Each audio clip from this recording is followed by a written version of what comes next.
For my next project, I'm going to use some modelling clay and some PlastiKote fast drying enamel to make some Christmas decorations. This paint is great for doing small craft projects. First of all, I'm going to roll the clay out to an even thickness, ready for cutting. So now I've got this a nice even layer. I'm going to cut out even circles with a cookie cutter. You don't have to use a cookie cutter, you can use anything you've got lying around at home. Now I've got some circles, I'm going to use this glass vase, the bottom of it, because I like the shape of it, to make a Christmas pattern. But you can use anything you've got at home. We've got other stamps here that we could use.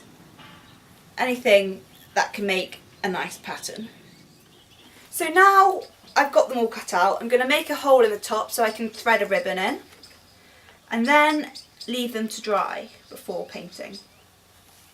So I've left the clay to dry for quite a while and now they're ready to spray.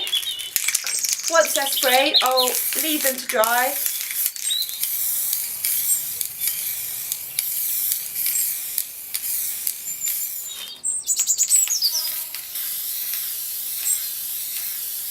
Now that they've all thoroughly dried, all there's left to do is to put a bit of ribbon or string through so they can be hung up.